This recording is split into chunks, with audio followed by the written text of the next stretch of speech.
এক গ্রামে বাস করত রহিম ও তার স্ত্রী। তাদের সংসারে ছিল অনেক অভাব, কিন্তু একদিন আজকে তো শুধু কয়েকটা রুটি আছে খাওয়ার জন্য।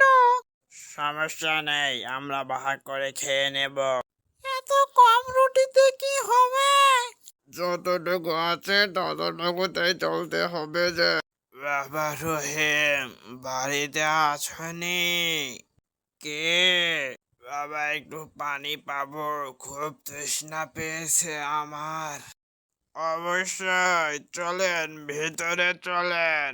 গিন্নি, যাও চাচাকে একটু পানি এনে দাও, চাচার অনেক তৃষ্ণা পেয়েছে।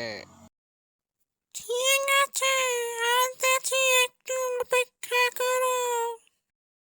এরপর বৃদ্ধের জন্য রহিমের স্ত্রী পানি আনতে যায় এবং কিছুক্ষণ পর সে পানি নিয়ে আসে।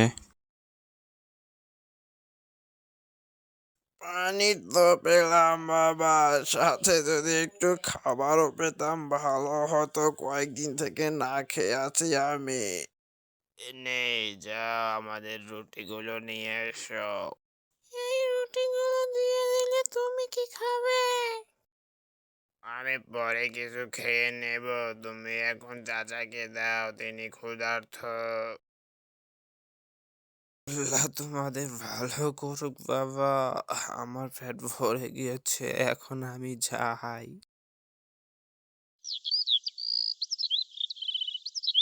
বাবা রহিম, বাড়িতে আছো? একটু বের হও। আমার বাসায় এই চালগুলো ছিল, তোমরা এগুলো রেখে দাও। এই চালগুলো তোমাদের বেশি কাজে লাগবে আমার থেকে। কিন্তু আমরা তো শুধু কয়েকটা রুটি দিয়েছিলাম, তার বদলে এতগুলো চাল।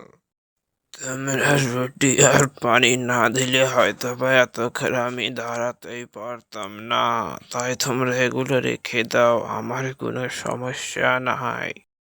এরপর রহিম সেই চালগুলো নিয়ে ঘরে চলে যায় এবং এগুলো দিয়ে তাদের কয়েক সপ্তাহ ভালোই চলে।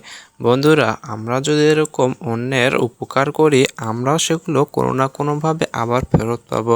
সুতরাং আমরা গরিব মানুষকে সবসময় সাহায্য করব। বন্ধুরা, তোমরা যদি এরকম আরও শিক্ষণীয় ও মজার মজার ভিডিও পেতে চাও, তাহলে আমাদের এই চ্যানেলটি এক্ষুনি সাবস্ক্রাইব করতে পারো।